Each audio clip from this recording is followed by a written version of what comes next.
look at what you have done in the business, you have attracted people that you're very kind of nonchalant about.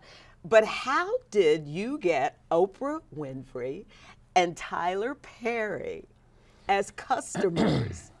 Well, I was bidding on the opening of Mr. Perry's his old studio. He was going to do that studio opening, and it was a company out of LA that had called.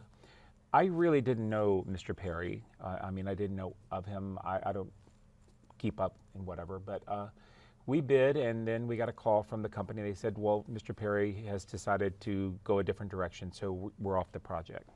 And I said, well, would you mind if I called?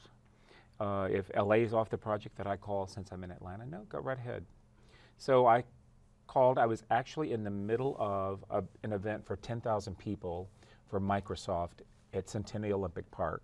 When you have 10,000 people, you know, they're just moving, everything's fine. So I stepped over with one of my colleagues and I said, so I'm going to call Tyler Perry Studios and see if we can continue to bid. Called Tyler Perry Studios. I thought, darn, don't they have a voicemail or something?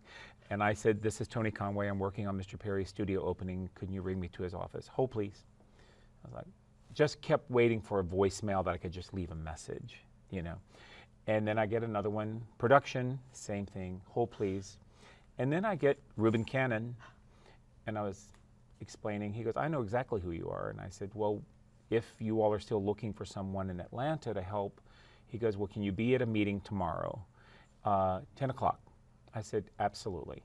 So we get together, we get ready. You know my colleague who has since retired, Innie. Innie and I go, and I said, we're going to leave early. We're going to find a place to park. We're going to get there. We were there at maybe 8:45, 9:15, something like that. And this wonderful lady came out and said, can I help you? I said, we're here for the meeting, the 10 o'clock meeting. She goes, oh, that got moved to 8:30. And I was like, oh, darn. She goes, but I'll slip you in the back way.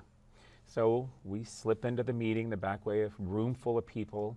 And that's when this gigantic gentleman stands up and says, hold on a minute. They say black people are late.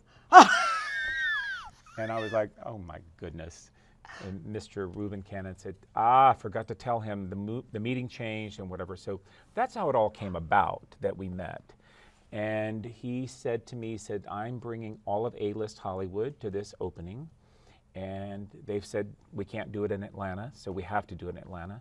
So if you're on, you've got to be really on. And I was hired. And that's how it came about. And from that event and that first studio opening, that's when he introduced me to Miss Winfrey. And she was gracious and wonderful. And so we did a few things for her along the way while we kept doing things for him. And he is just an incredibly hospitable person. He wants his guests to be so well taken care of. So it's a treat to work with him.